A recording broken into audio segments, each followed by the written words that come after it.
Bago tayo umusad mga kabombo sa iba pang malalaking balita ngayong umaga, kapiling natin sa ating linya ng komunikasyon ang prosecution legal spokesperson, si Attorney Benjamin Tolosa Jr.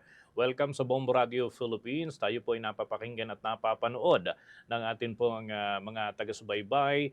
This is Bombo Dennis Hamito. Together with me, si Bombo Eberly Rico. Welcome to the program, Attorney. Magandang umaga, Sir Dennis and Miss Everlyn. Magandang umaga ho sa lahat po ng sa inyong taga-subaybay at taga-pakinig. Direktahang tanong, Attorney, no? Paano ho naging bahagi ng prosekusyon si Attorney Tolosa? Dahil marami hong nagtatanong kahit dito sa amin tungkol po sa inyo na ngayon ay bahagi na ng panig ho ng prosekusyon. Maho. Tayo naman ho, no, we've been litigating ho for almost 2 decades na.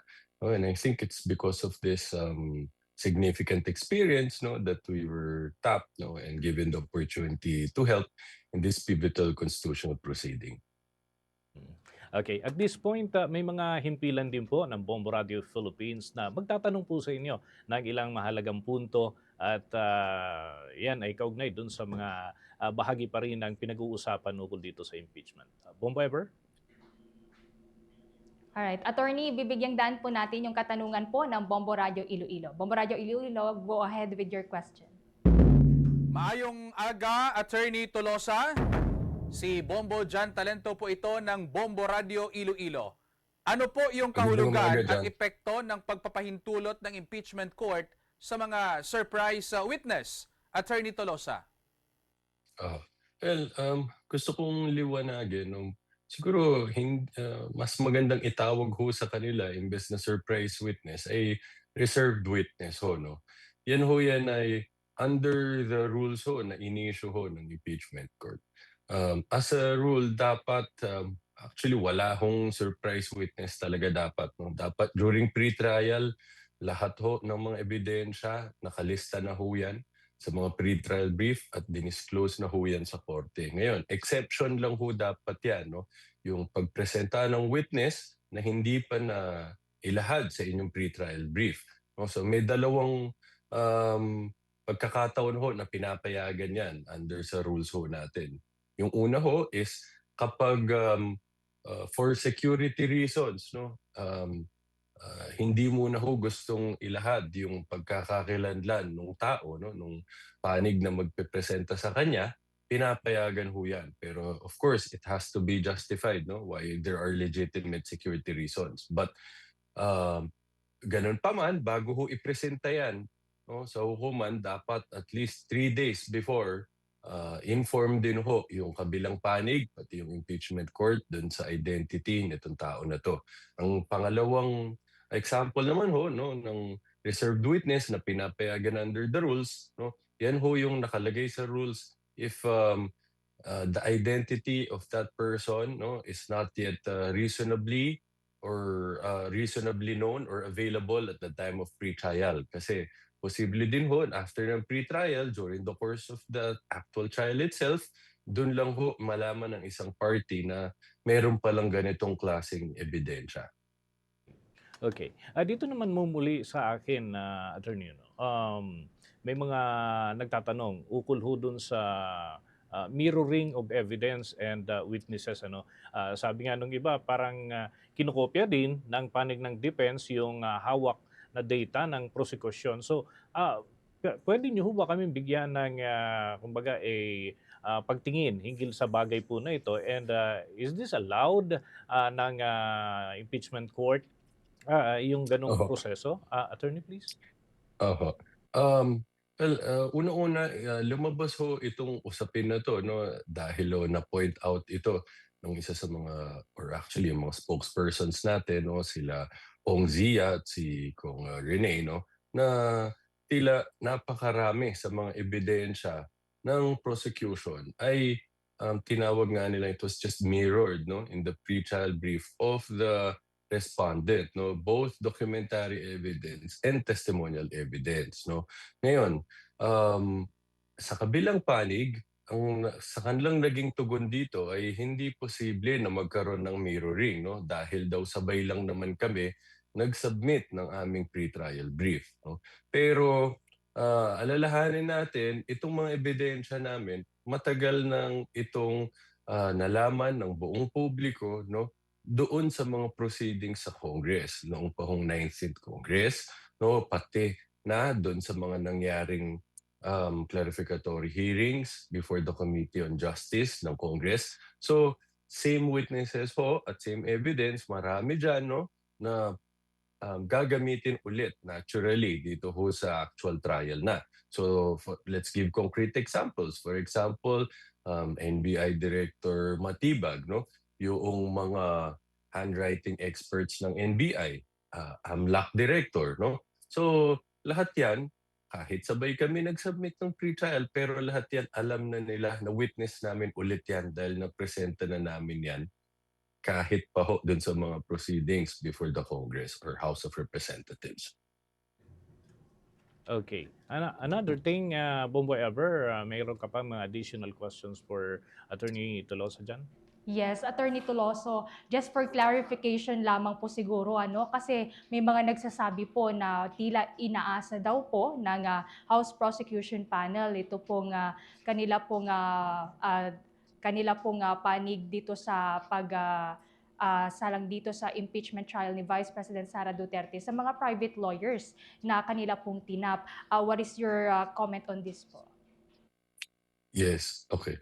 That's an accurate statement. No? As you would see, lagi naman hong meron mga public prosecutors na nandun din ho sa Senate, actively participating in the proceedings. No? So magmula ho yan, nagsimula nung last Thursday na nandyan sila lahat, even this Monday, no? Substantial number of them also appeared and participated at tuloy-tuloy naman ho yan even until today. Okay. Sa another question, Attorney please, mula sa aming himpilan, narito po ang katanungan mula po sa bahagi ng Davao Region, dyan sa Bombo Radio Davao. Ano raw ang may nais po silang maitanong hinggil ho dyan. Bombo Davao, kayo na yung magtanong kay Attorney Tolosa please. May buntag Attorney Benjamin Tolosa Jr., ano ang nagiging sanhi ng pagkakaantala ng marking of evidence? May pagtataya na ba kayo sa posibleng tagal ng impeachment trial? Good morning. No? Well, unang-una, talagang napakadaming dokumento lang, no, na pinipresent, na minamarkahan ng magkabilang panig. Pero papasalamat kami sa Secretariat ng Impeachment Court na tinutulungan tayong lalo pa itong mapabilis para masigurado na matapos na ito sa lalong madaling panahon at hindi na maantala ang pagsimula ng unang araw ng paglilitis sa July 6. No?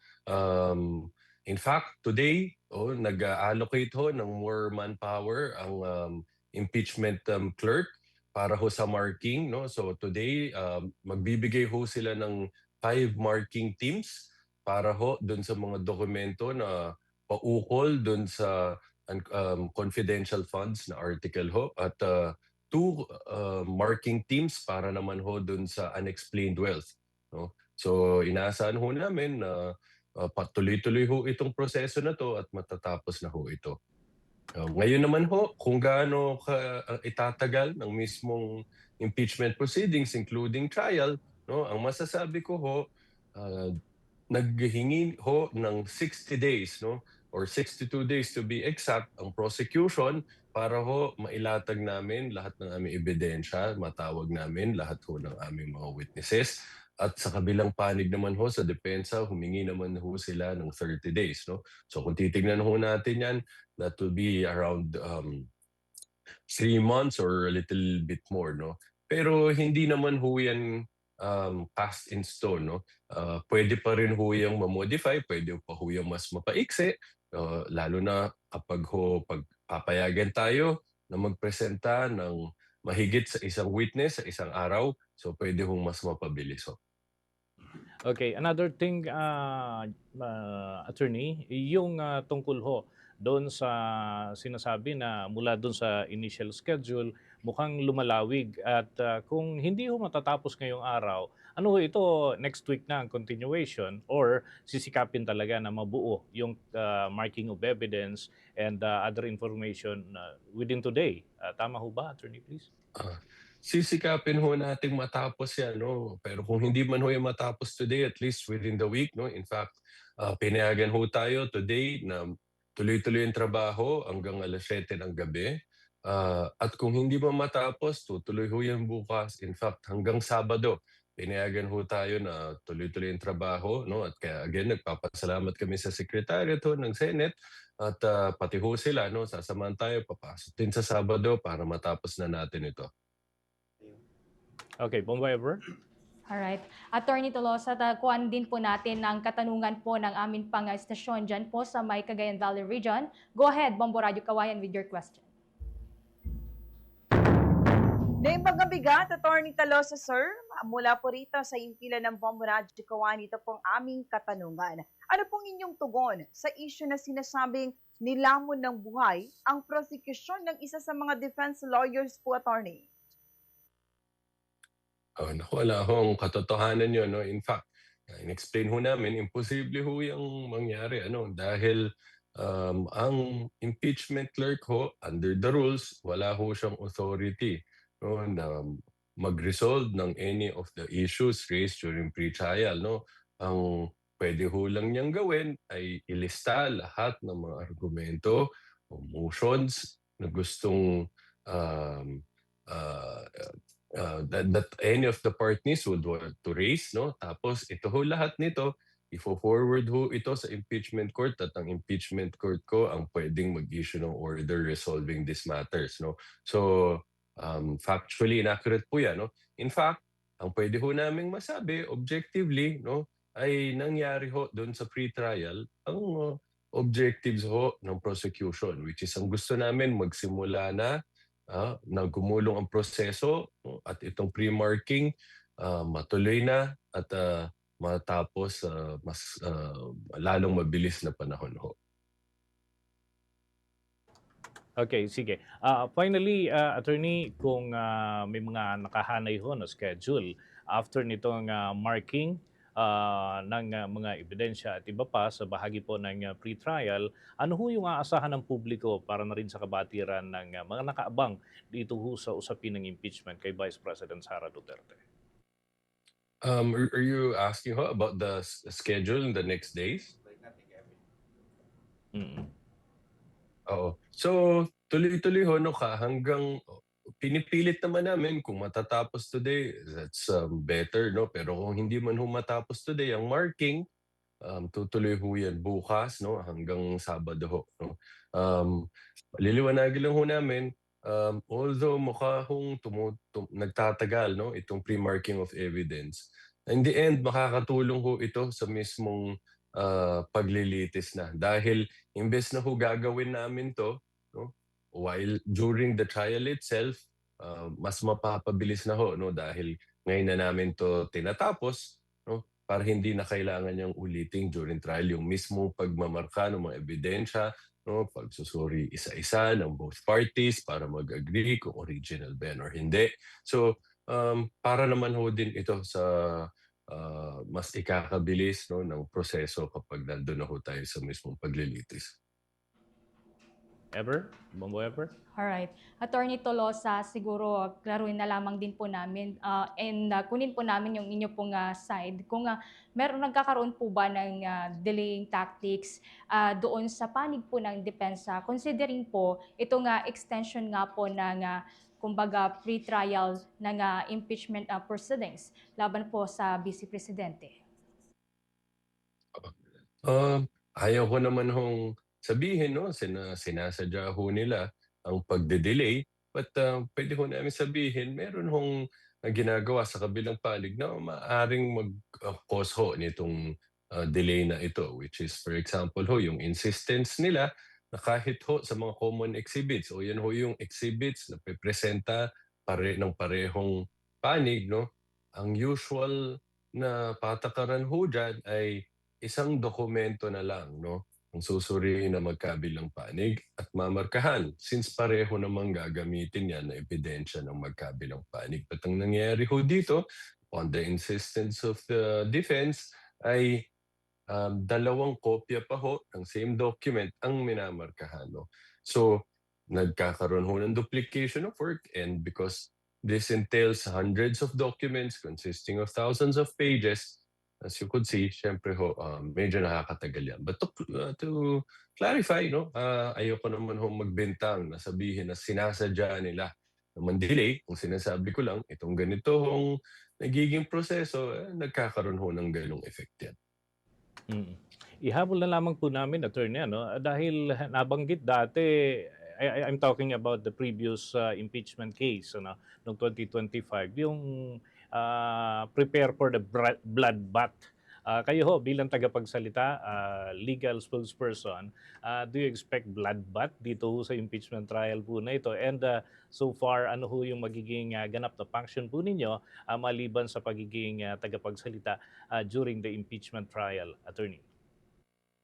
Oh, well, ang in-expect ko namin dito, no, is so far as we're concerned, sisiguraduhin ho namin na makakapag-presenta ho kami, no, ng matibay na ebidensya, no. We anticipate that the other party, no, will vigorously try to object to this, raise procedural issues, no, and technicalities. But at the end of the day, sisikapin ho namin na makapagpresenta na malakas na ebidensya, no, para kapag ho natapos na 'tong paglilitis na 'to, no, ang mga ating ginagalang na senator judges, no, ay makakapag-reach ho sila ng decision nila based ho sa napakaliwanag na ebidensya na maprepresenta namin. Ho, sa role ko, no, I will have the dual roles. Will continue to act as a spokesperson at the same time actively participate in the trial as well. Sabi ho dito, may nag-comment dito, attorney.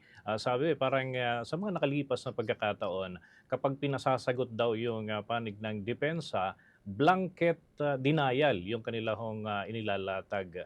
So do you think positibong bagay ho ito para sa panig ng prosekusyon, knowing na kayo nag-ready din ho kayo ng inyong mga ebidensya at meron din ho kayo mga nailatag na ng mga initial na ipapatawag na personalidad to state some facts and other information. So do you think yung mga previous action ng panig ho ng depensa ay magagamit din ho ng inyong panig na pabor para sa prosekusyon?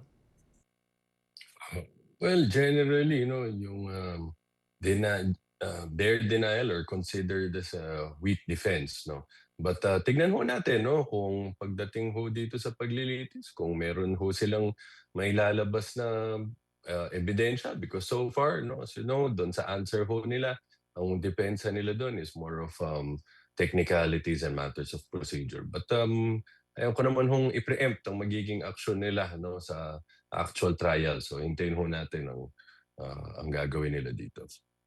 Okay, with that, maraming salamat po, Attorney Tolosa, sa mga butil ng impormasyon na ibahagi po ninyo. And kami ho ay muling makikipag-ugnayan sa inyo para sa mga karagdagang impormasyon, ano, the moment lalo na umusad na itong impeachment trial. Thank you so much, Attorney.